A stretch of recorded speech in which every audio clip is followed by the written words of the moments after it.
आदाब। शख्सियत में आपका स्वागत है, इस्तकबाल है। मैं हूँ इरशाद राही। ये ज़मीं बनती गई, ये आसमां बनता गया, मैंने एक कदम रखा तो ये जहां बनता गया। आज शख्सियत में हमारे बीच, हमारे दरमियान हैं निधि नित्या जी, जिनका ताल्लुक़ जबलपुर मध्य प्रदेश से है।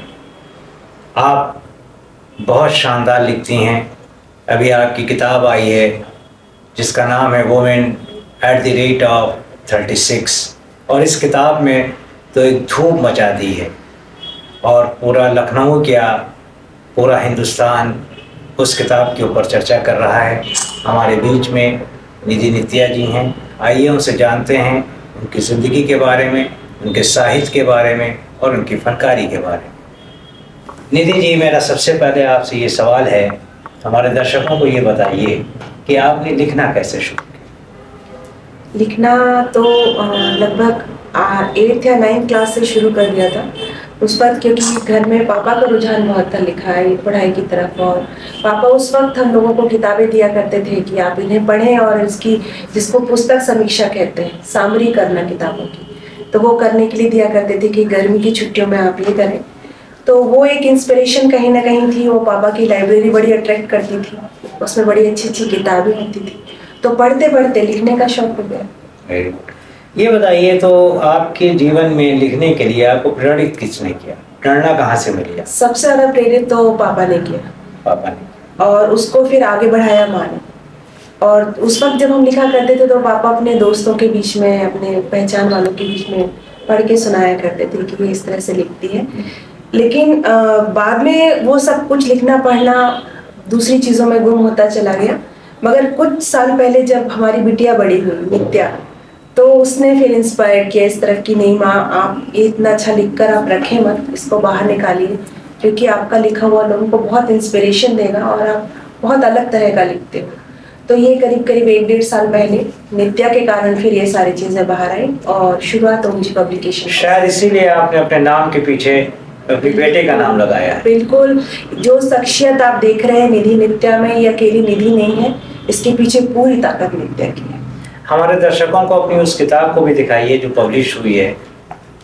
जी, ये किताब है वुमेन एट 36। ये इंग्लिश और हिंदी दोनों में आपको मिलेगी। ओमजी पब्लिशिंग हाउस से है और ऑनलाइन आप देखेंगे तो सारी साइट्स पर आपको मिलेगी। ऑनलाइन जितनी भी बुक शॉप्स हैं सब पर अवेलेबल है ये। और इसमें निधि मैम और नित्या मेरी बिटिया है।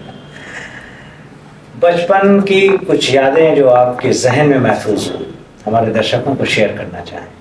बचपन तो बस समझ लीजिए कि सड़क पर खेलते हुए निकला। सोसाइटी हुआ करती थी हमारे यहाँ, और इरिगेशन की कॉलोनीज बड़ी अच्छी और वेल मेंटेन्ड होती थी और बड़ी सुरक्षित हुआ करती थी। तो स्कूल से आकर बैग रखना होमवर्क करने के बाद, और रात को स्ट्रीट लाइट जलने के बाद जब तक माँ का चिल्लाना नहीं होता था कि बस बहुत हुआ वापस आ जाओ, तब तक खेलना और क्रिकेट, पिट्टू खेलना, चीटी धम खेलना और लड़कों के साथ कंचे खेलना और लड़ाई करना। और सबसे मज़ेदार चीज़ होती थी जो इस वक्त हम इस जनरेशन में ही देखते हैं कि बड़ा सा एक आम का पेड़ होता था, उसके नीचे का एक ज़मीन का टुकड़ा जिसमें छाया होती थी, तो जो पहले पहुंच गया वो ज़मीन का टुकड़ा उस वक्त उसका हो जाता है। और उस पर खेलना कि ये इस शाम ये हमारा है। तो कोई भी एक लड़कों का अगर पहुंच गया कोई पहले गुंडा तो वो उसका, और लड़कियों का गुंडा यानी हम पहुंच गए तो वो जगह हमारी। तो वहाँ पर हमारा खेल हुआ करता था। और बस उस जगह पर खेलने की जो लड़ाइयाँ होती थी वो बड़ी ताज़ा है। उस पर हमने एक कविता भी लिखी थी कि ज़मीन का टुकड़ा तो मैं छोड़ आई थी तुम्हारे लिए, पर मैंने तुम्हें बहुत खोजा, क्या बात, तुम तुम नहीं मिले मुझे, आज तुम्हारी माँ भी उस आंगन में अकेली है, अब मुझे डर है इस बात का कि तुम सचमुच बड़े हो गए। बहुत अच्छा, बहुत अच्छा। ये जो women at the rate of 36 आपने किताब लिखी है, इसके अंदर मेन सब्जेक्ट क्या है? इसके अंदर मेन सब्जेक्ट जो है वो है कि स्त्री जो लड़की होती है, खासतौर से हमारे भारतीय समाज में, सारे उसके लिए नियम और कानून बिल्कुल पेटेंट बने हुए हैं। जो हमारी नानियों ने देखा, जो हमारी दादियों ने देखा, जो हमारी माओं ने देखा, वही हम देख रहे हैं। और हम में से बहुत सारी महिलाएं आने वाले टाइम पर अपनी बच्चियों को वही देने वाली हैं। वुमेन एट 36 लिखने का तरीका सिर्फ यही था कि 36 की एज में भी अमूमन एक भारतीय महिला किस कदर स्वतंत्र है अपने निर्णय खुद ले सकने में? नहीं। छोटे छोटे डिसीजंस के लिए वो घर में या तो पति का मुंह देखती है, या पुत्र का मुंह देखती है, या पिता का मुंह देखती है, और कहीं ना कहीं उसके हर डिसीजन में अगर पुरुषों की हाँ नहीं है तो वो बेबाकी से आज भी डिसीजन नहीं ले पाती। तो वुमन 36 में जो मेन कैरेक्टर है बेला, वो कहती है कि ये मेरी जिंदगी है, मैं कब तक इसे दूसरों के बनाए नियमों से जीऊंगी। अब मैं इतनी छोटी बच्ची नहीं हूँ, अब समय आ गया है कि मैं अपने निर्णय खुद लूँ। मगर वो निर्णय लेने के लिए जो एक सार्थक सोच होनी चाहिए, इस बुक में वो भी बताया गया है कि अपने आप को पहले आपको उस तरह का ग्रो भी करना होगा। शिक्षा से वंचित मत करो खुद को, नए तरह के अपडेशंस रखो। नया क्या चल रहा है, आप सिर्फ चूल्हे चौके और घर तक सीमित खुद को मत रखिए, अपने ज्ञान को बाहर लेकर जाइए, बाहर लोगों से मिलिए जुलिए, लोगों से बातचीतें करिए, अपने ज्ञान को और अपनी पर्सनैलिटी को बाहर लेकर आइए। तब आप एक निर्णय लेते समय कॉन्फिडेंट रहेंगी कि ये सही निर्णय। आज पुरुष क्यों दखल दे रहा है आपके निर्णय में? कारण क्योंकि कॉन्फिडेंस आप में खुद नहीं, और कॉन्फिडेंस की कमी क्यों है? क्योंकि आपके पास अनुभव और शिक्षा दोनों की। अच्छा निधि जी, ये बताइए कि आपका पसंदीदा कौन राइटर है? पसंदीदा राइटर अमृता प्रीतम। वजह? वजह उनकी बेबाकी, आजादानापन, बिल्कुल आजाद ख्याल, बेबाक। और उनका कहना है कि उन्होंने शायद ना कहा हो, पर मुझे लगता है कि ये उनके ही अल्फाज होने चाहिए कि दुश्मनी हो तो छुपाऊं, मैं मोहब्बत को छुपाऊं। क्या बात। दुश्मनी छुपाई जाए तो ये जमाना इस तरह का है कि दुश्मनी को नहीं छुपाता, बढ़ाकर बताता है, मोहब्बत को छुपा कर रखता है। और अमृता प्रीतम की ये बात बड़ी घर करती है कि उन्होंने मोहब्बत को नहीं छुपाया। तो जो आप साहिल लुधियानवी के ऊपर उन्होंने लिखा है और अपनी मोहब्बत का इजहार किया है, रसीदी टिकट, जिसमें 200 सफ़े तो खाली साहिल लुधियानवी पे लिखे हैं। बिल्कुल। तो क्या आपने पढ़ी है? रसीदी टिकट पढ़ी, और सबसे ज्यादा जो मुझे चीज उनकी उनके तरफ लेकर जाती है, जब उन्होंने पिंजर लिखी थी। पिंजर आप जब पढ़ेंगे जिस वक्त, तब आप उस महिला की स्थिति सोचिए, उसमें कहीं ना कहीं आपको अमृता मिलेगी। वो तड़प कि किसकी है और किसे पा लेने की ख्वाहिश है, आपको पिंजर में मिलेगी। दास्तान और पृष्ठभूमि कुछ अलग हो जाए। ये बताइए कि आपके उसके बाद जो ये लिखने का जो सिलसिला चल रहा है, आगे आपका किसके ऊपर, आप इसके बाद जो किताब आएगी, तो कोई किताब आपने प्लान की है? वो सब्जेक्ट क्या होगा, उसके बारे में कुछ हमारे दर्शकों को बताइए।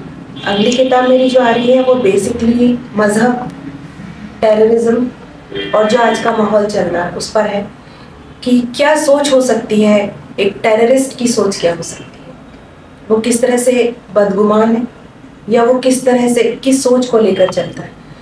तो उसको कुछ सूफियाना अंदाज में बाहर लेकर आए हैं इस किताब में। किताब का टाइटल है हिंदी में मैं कौन हूँ, और इंग्लिश में है हु एम आई। ये कब तक आपकी किताब आ जाएगी? ये किताब अगले 2 महीने के अंदर मार्केट में आ जाएगी? जी बिल्कुल। और पेंगुइन पब्लिकेशन से इंग्लिश में आ रही है, और हिंदी से हमारे हिंदी के जो प्रकाशक है नामी, वहाँ से आएगी। और जैसा भी होगा आप सबकी नज़र।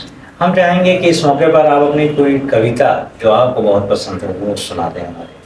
जी बिल्कुल। एक बहुत कविता है जो हम सबके साथ होता है, जो जनरली सभी के साथ होता है कि कुछ शब्द कुछ बातें जब हम किसी काम की शुरुआत करते हैं तो कुछ हमें रोकने वाले लोग, कुछ रोकने वाले लोग, और कुछ बातें हमारे जहन में रह जाती हैं। तो उन्हीं लोगों के लिए लिखा था मैंने कि जब भी मुझे चुभते हैं शब्दों के टूटे हुए टुकड़े, जब भी मुझे चुभते हैं शब्दों के टूटे हुए टुकड़े नश्तर की तरह, मैं उनको चूर होकर बिखर जाने देती हूँ अपनी चेतनाओं के दायरे से बाहर।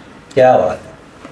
फिर मैं देखती हूँ अपने आगे बढ़ते कदमों की बेखौफ छाप उन चेहरों पर जिन्होंने फेंके थे चुभने वाले शब्द मेरी राहों पर, मुझे रोकने के वास्ते, मुझे लहूलुहान करने के क्या वास्ते। बात है, क्या बात है। तो ये वो सफर है जो ना रुका था और ना रुकेगा। क्या बात। और तभी आपके लिए शेर कहा जा सकता है कि कलम सच्चाइयाँ लिख कर हुआ है सुरखरू तुमसे, कलम की आबरू तुम हो, कलम की आबरू तुमसे। और कलम का ये जो एक सफ़र है ये रुकना भी नहीं चाहिए, और इसी तरीके से धार के साथ समाज के सामने आना चाहिए। दूसरा मेरा ये सवाल आपसे होगा कि आपका पसंदीदा एक्टर कौन है? पसंदीदा एक्टर अमिताभ साहब। अच्छा जी। ऐसी क्या खूबी देखी जो अमिताभ साहब के लिए खास तौर से कि जो किरदार उनको दिया जाता है वो उस किरदार में ढल जाते हैं। अच्छा। और जैसे कि कुछ देर पहले आपसे चर्चा हो रही थी कि उनका चलना उठना बैठना, बातचीत, भाषा और सारा कुछ आपको एक किरदार दूसरे का कॉपी नहीं लगेगा कहीं से। प्रोग्रेसिव कल्चर सोसाइटी ने लखनऊ में आपको सम्मान दिया, कैसा आपने महसूस किया, क्या फीलिंग्स है वो हमारे दर्शकों को शेयर करना चाहें? सबसे पहले तो मैं बहुत बहुत शुक्रिया अदा करूंगी राही साहब आपका और प्रोग्रेसिव कल्चरल सोसाइटी का कि आपने मुझे वो स्तर दिया है जिस स्तर पर आने की मेरी खुद की कल्पना थी। मेरी वालिदा, मेरी माँ मेरे साथ है और वो भी इस चीज़ को देखकर हम सभी सरप्राइज हैं कि जिस स्तर का प्रोग्राम आपने किया, जिस तरह से आपने वुमेन एट 36 पर एक डॉक्यूमेंट्री भी बना दी, जिस तरह का आपने इस्तकबाल किया लखनऊ में, जिस तरह का स्वागत सत्कार हुआ और जिस तरह से आपने हाथों हाथ लिया, तो एक सेलिब्रिटी का अनुभव मिल रहा है अंदर से। ये बात ये है कि जर्रे को आसमान बनाने वाली बात है, तो वो कमाल आपने कर दिखाया। अब आसमान हो ना हो पर अपनी तबीयत से, अपनी फितरत से, अपने दिल में बड़ी इस चीज़ की खुशी है कि खुद को हम आसमान से कम महसूस नहीं कर रहे। आपने वो एहसास करा दिया है। चलिए, बहुत शुक्रिया आपका। लेकिन इसी के साथ हम जानना चाहेंगे कि एक लिखने वाला, एक कलमकार, उसकी ज़िंदगी में मोहब्बत भी होती है, तो क्या किसी पायदान पर आपने किसी से मोहब्बत भी की है? बिल्कुल, मोहब्बत के साथ ही ज़िंदगी का सफ़र शुरू हुआ। विकास पांडे जी जिनके साथ मेरी शादी हुई, तो उनसे पहले मुलाकात मेरी शादी के पहले हुई थी और उन्होंने बाकायदा हमारे घर पर आकर बात की, हमसे भी बात की और 1-2 साल हम लोगों की मेरी मुलाकातें रहीं और उसके बाद फिर शादी हुई। एक अच्छा जो खुलापन था, जैसा कि आपकी बुक में भी आता है, सब कुछ आता है, और आपने अपनी ज़िंदगी अपने मन के हिसाब से जी, जिसमें आपकी वालदा का, श्रीमती कमला जी का बहुत बड़ा योगदान है। उसी के साथ साथ जब आपने एक ज़िंदगी शादी करने के बाद एक दूसरा फेस देखा और जो आज़ादी आपको मिली है और जिसके लिए आप डर भी रही हैं कि दूसरी औरतों को भी मिले, तो क्या उसमें विकास पांडे जी का भी उतना ही सहयोग और सपोर्ट है आपके साथ? बहुत ज़बरदस्त सपोर्ट है। आप यकीन मानिए कि जिस तरह के ताल्लुकात हमारे हैं, जिस तरह के बाहर का माहौल इस वक्त, हम जैसे लखनऊ हमारा आना अकेले हुआ, मुंबई जाना, कोलकाता जाना, सब जगह, तो विकास कहते हैं कि तुमको कहाँ जाना है, तुम किन लोगों से मिल रही हो, मुझे इस बात का पूरा तुम पर भरोसा है कि तुम जो करोगी तुम्हारा डिसीजन सही होगा। उन्होंने कभी किसी चीज़ पर सवाल नहीं किया। अच्छा, आप कभी उन पर शक करती हैं? ये बड़ी प्यारी सी चीज़ है हम दोनों के बीच में कि अमूमन ने देखा गया है कि हस्बैंड वाइफ एक दूसरे के मोबाइल चेक करते रहते हैं। हमारे आपस में एक दूसरे को किसी तरह की बंदिश नहीं है, ना उन्होंने कभी कोशिश की है जानने की कि तुम किससे बात कर रही हो, क्यों कर रही हो, और ना कभी हमारे दिमाग में ख्याल आया कि इतनी रात को किससे बात कर रही हो। और बड़ा कुछ इस तरह का है कि एक दूसरे को बाकायदा मस्तियाँ भी होती हैं कि जैसे किसी पार्टी में गए हैं और कोई बड़ी खूबसूरत सी महिला है तो हम उनको गुहनी मार के कहते हैं कि हाँ कहाँ देखिए आपका नज़ारा निकला जा रहा है, और वो हमसे कहते हैं यार तुम थोड़ा बच्चों को साइड में कर लो, मैं मिल के आता हूँ। तो कुछ इस तरह की दोस्ताना हम लोगों के बीच में बातचीत है। झगड़ा भी होता है आप लोगों में? झगड़ा अमूमन कम होता है क्योंकि वो झांसी की रानी का तमगा दे रखा है उन्होंने हमको, तो जैसे ही लड़ाइयाँ शुरू होती हैं तो वो खुद किनारे हिलाते कि भाई अब झांसी की रानी से। लेकिन एक कहावत है कि मियाँ बीवी में झगड़ा होता है, इसलिए होता है क्योंकि दोनों बेपनाह मोहब्बत करते हैं शिद्दत के साथ। जी, तो कहीं मोहब्बत की कमी तो नहीं है जिसकी वजह से झगड़ा नहीं होता है? मोहब्बत की कमी नहीं, अंडरस्टैंडिंग बहुत जबरदस्त है। झगड़े का मौका आ नहीं पाता, उसके पहले ही कोई ना कोई या तो वो उस बात को खत्म कर देते हैं या हम, क्योंकि झगड़े तब तक अच्छे लगते थे जब तक हम अकेले थे, पर अब हमको देखकर सीखने वाले 2 बच्चे और भी हैं, तो बेहतर होता है कि झगड़े बढ़े ही ना और वो एक अंडरस्टैंडिंग में खत्म हो जाए, वो बच्चों के लिए सबक होता है। चलिए, चलते चलते हमारे दर्शकों को ये भी बता दीजिए कि आपके पसंदीदा गाना कौन सा है जो अपने दर्शकों को मैं दिखा भी दूँ और यहीं पर। जी, आपने बात मोहब्बत की थी, तो मोहब्बत के लिए तो कहना और सोचना शब्द कम है और कहते रहना भी बहुत कम है।